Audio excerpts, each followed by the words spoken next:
సామాన్యుడినైన నన్ను నేను అందుకోలేనంత దూరంలో ఉండే శిరీష ఎంతో అపురూపంగా ప్రేమించింది.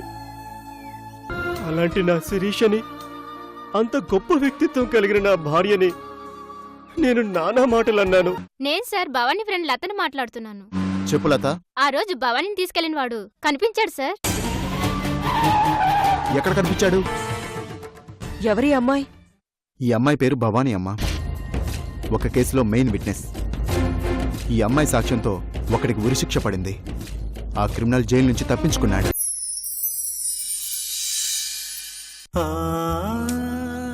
నేనెవర్నో నాకు తెలియడం లేదు. నన్ను చూసిన వాళ్ళకి తెలియడం లేదు. రౌడీ గ్యాంగ్ మాత్రం నన్ను నీడలా ఫాలో అవుతుంది. ఏం చేయాలి దేవుడా?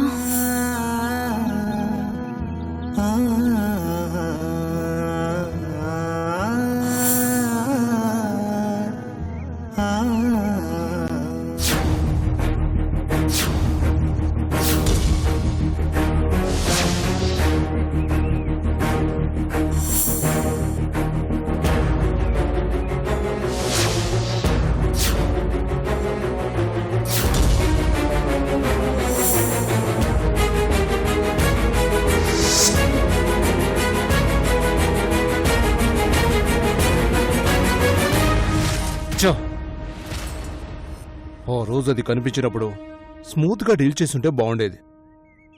దొరికిందన్న ఆనందంలో అరిచేశాను. పారిపోయింది. అప్పటినుంచి దొరకకుండా తప్పించుకొని తిరుగుతుంది.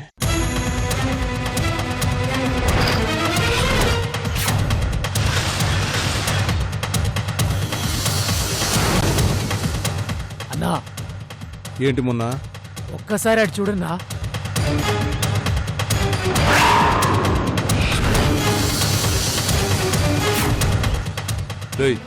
దానికి కనిపించకుండా దాక్కోండ్రా.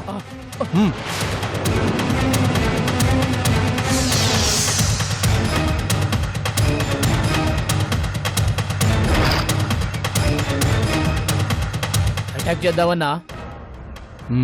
మనల్ని చూసిందంటే మళ్ళీ పారిపోతుంది. అది ఎటు వెళ్తుందో అబ్జర్వ్ చేసి సైలెంట్గా లాక్కెళ్దాం. సరే అన్నా.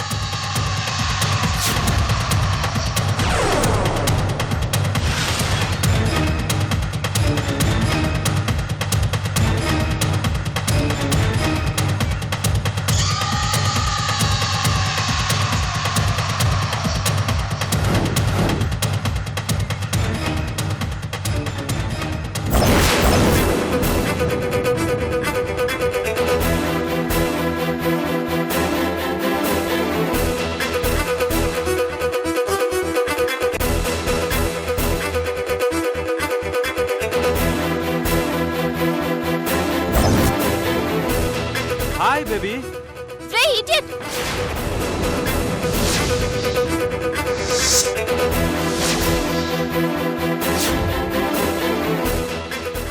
అమ్మని చూసేసిందిరా.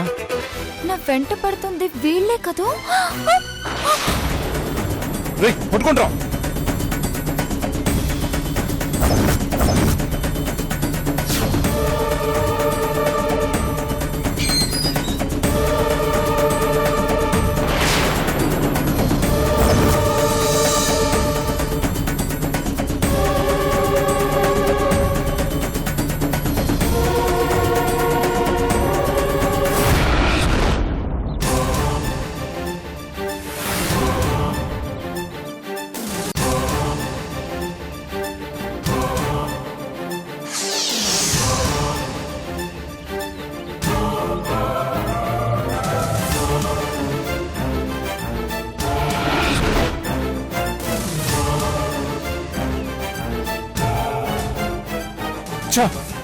దొరికినట్టే దొరికి మిస్ అవుతుందిరా.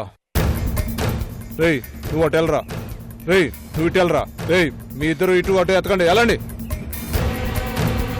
రేయ్ ఎక్కడ దొరికినా ఈడ్చుకురండి.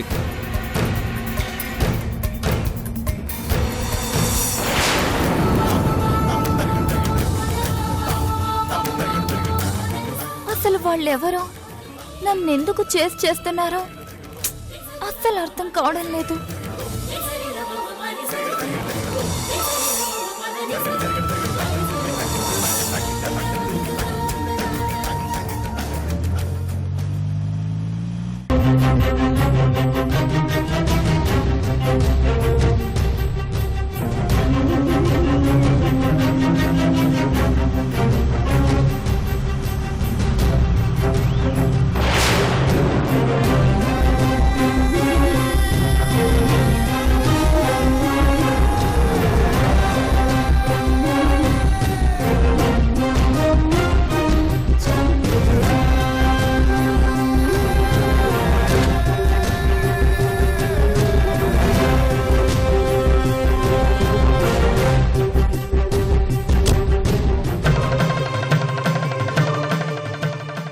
శిరీష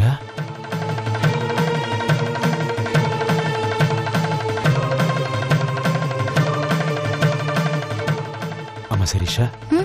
బాగున్నావమ్మా? ఎవరైనా శిరీష ఏంటమ్మా అలా చూస్తున్నావు? బాగున్నానండి. ఏంటమ్మా గుడికొచ్చావా? ఈయనెవరో ఏంటో అందరూ నన్ను గుర్తుపడుతున్నారు. నేను మాత్రం ఎవరిని గుర్తుపట్టలేకపోతున్నాను. శిరీష చెప్పమ్మా. ఆ, ఆ, ఆ, అవునండి. అమ్మ నాన్న బాగున్నారా? నా అమ్మా నాన్న ఎవరో నాకే తెలీదు. బాగున్నారో లేదో ఎలా చెప్తాను? ఏంటమ్మా ఆలోచిస్తున్నావు? ఆ, ఏం లేదండి. అమ్మా నాన్న బాగున్నారు.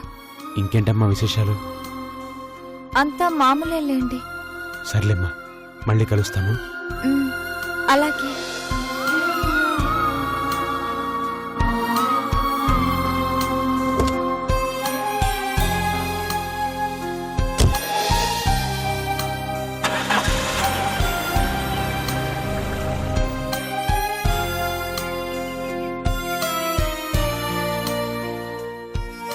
చూడ్డానికి చాలా సాఫ్ట్ గా ఉన్నాడు. పైగా ఎంతో పరిచయం ఉన్నట్టు మాట్లాడుతున్నాడు. అరే అతను అడిగితే బాగుండేదే.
I'll call you back.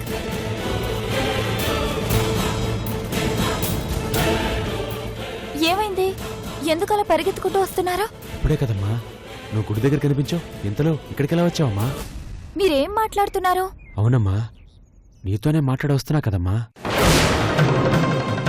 నాతో మాట్లాడడం ఏంటి? నేను మిమ్మల్ని ఇప్పుడే కదా చూస్తున్నాను. అంటే నాకు గుడి దగ్గర కనిపించింది నా సంజయనా? మీకు శిరీష కనిపించిందా? అదే నా రూపంలో ఉండే మీ సంధ్య కనిపించిందా అని అనబోయి పొరపాటున నా పేరు అడిగేశాను. అవునమ్మా మా సంజయ్ కనిపించింది. కానీ నువ్వనుకుని మా సంజయ్ నేను గుర్తుపట్టలేకపోయాను. తను కూడా పెద్దగా రియాక్ట్ అవ్వలేదు. ఎందుకు? అర్జెంట్గా వెళ్దాం పదండి.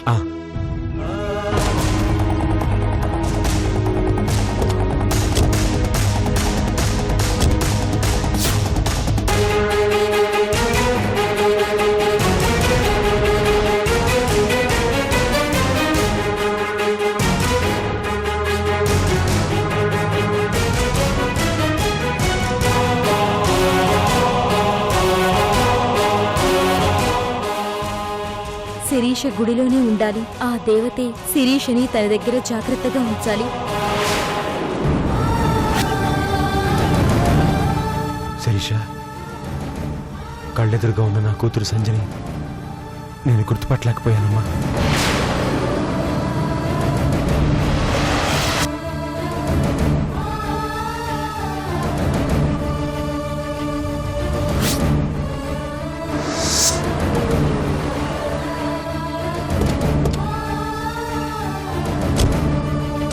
సంజా అమ్మా సంజా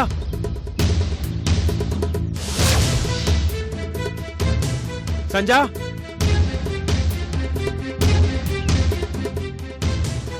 సంజా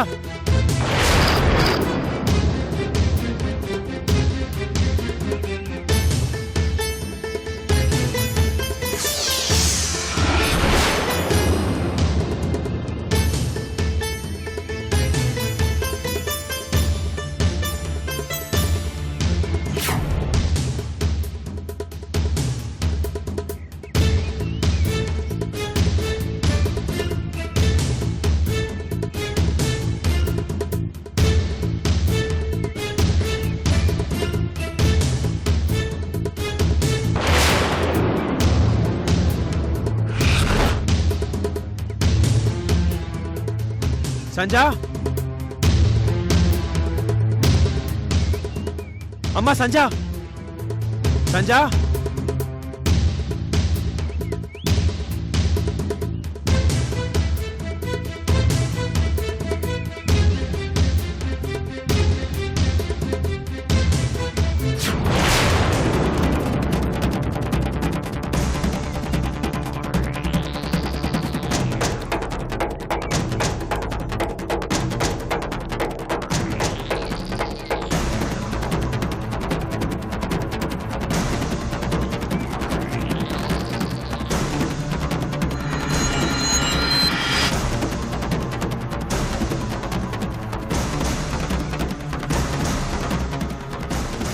సంజా సంజా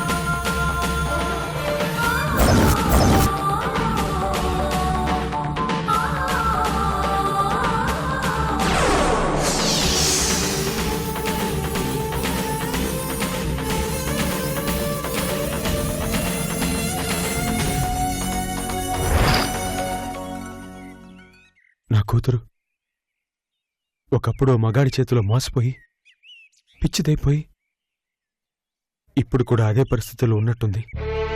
అందుకే నేను దాని తండ్రిని. దాని కళ్ళ ముందున్నా నన్ను గుర్తుపట్టలేదు.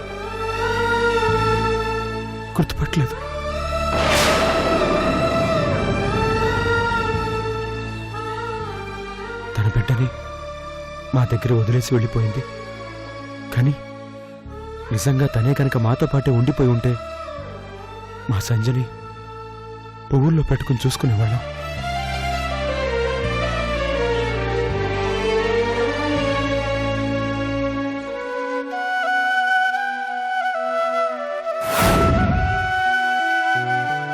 అమ్మా, ఎలాగైనా సరే నా కూతురిని నా దగ్గరికి చేర్చమ్మా. ప్రాణం పెట్టి చూసుకుంటాను. నా కూతుర్ని నా కళ్ళ ముందుకు తీసుకొచ్చి మళ్ళీ కనిపించకుండా ఎందుకు చేశావు? నువ్వు పెట్టే పరీక్షలకి అందరూ ఉండి ఎవరూ లేని అనాథలా అయిపోయింది సంజ. ఎలాగైనా సరే నా కూతురిని నా దగ్గరికి చేర్చమ్మా.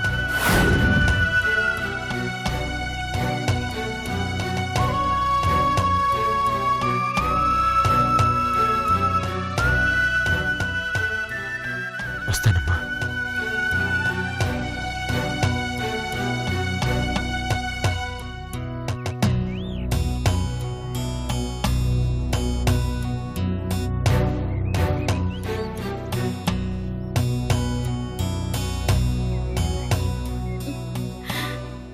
నేనే నీ కూతురునని చెప్పుకోలేని పరిస్థితిలో ఉన్నాను. నన్ను క్షమించు నాన్న.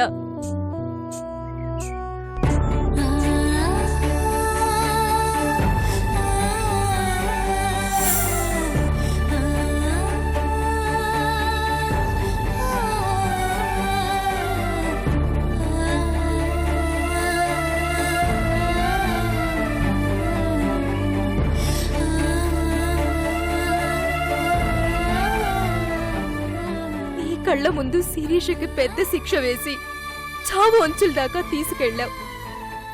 మళ్ళీ బతికించి ఇప్పుడు నీ సన్నిధిలోకి రప్పించుకున్నావు.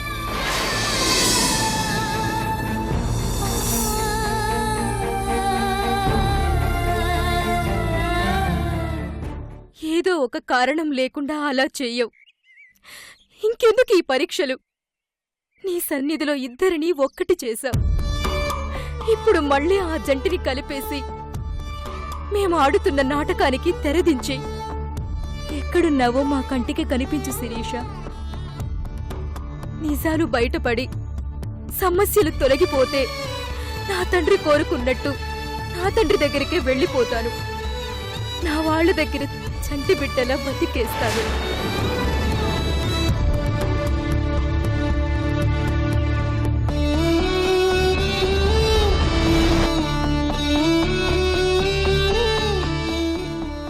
అలసిపోయాను. చిన్న వయసులోనే కష్టాలు బాధలు చూసి అలసిపోయాను. నాకు విశ్రాంతి కావాలి. ఆ విశ్రాంతి శిరీష కార్తీక్ల కలయికతోనే జరుగుతుంది. మా అందరి పట్ల దయ చూపించు తల్లి.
రేఖ, ఏంటి అలా ఉన్నావు?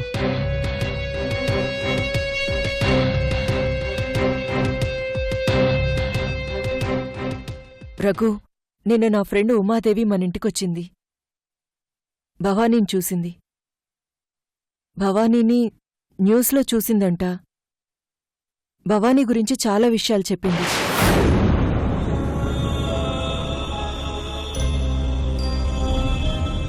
ఆ అమ్మాయికి జరిగిన దానికి నాకు సింపతి కలిగినా ఎందుకో ఆ అమ్మాయి మన ఇంట్లో ఉండడం కరెక్ట్ కాదేమోనని అనిపిస్తుంది. రేఖ, ఆ అమ్మాయి వింటే బాధపడుతుంది. ఆ అమ్మాయి బాధపడుతుందని మనం ఇబ్బంది పడకూడదు కదా. అయినా ఆ అమ్మాయి ఉంటే అందులో ఇబ్బందే ఉంది. మానభంగానికి గురైన ఒక ఆడపిల్ల మన ఇంట్లో ఉందంటే రేపొద్దున నలుగురు 4 మాటలు అనుకునే అవకాశం ఉంది.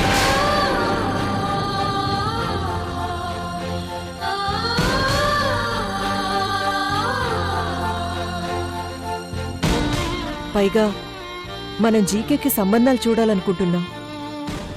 మన ఇంటికొచ్చే వాళ్ళు అడిగితే ఏం సమాధానం చెప్తాం?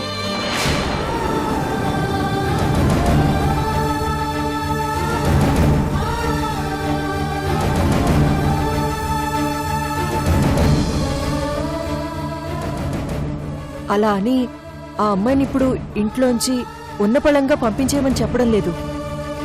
ఆ అమ్మాయి అనాథ కాబట్టి మనమే ఒక దారి చూపిద్దాం, ఒక జీవితాన్నిద్దాం.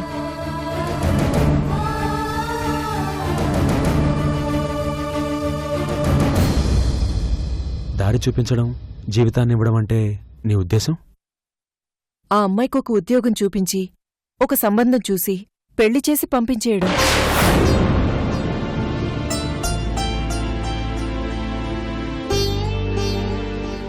రేఖ, నువ్విదంతా చేసేలోగా జీకే ఆ క్రిమినల్ని జైల్లో పెడతాడు. భవానీని మన ఇంట్లోంచి పంపించేస్తాడు. వాడంత తొందరగా దొరక్కపోతే ఎన్నాళ్ళ ఆ అమ్మాయి మన ఇంట్లో ఉంటుంది? అయినా ఆ అమ్మాయి నిన్నే వచ్చిందిగా, ఓ 4 రోజులు ఆగి అప్పుడు నిర్ణయించుకుందాం. ఈలోగా జీకే కూడా ఓ మాట చెప్పి వాడి అభిప్రాయం కూడా తీసుకుందాం.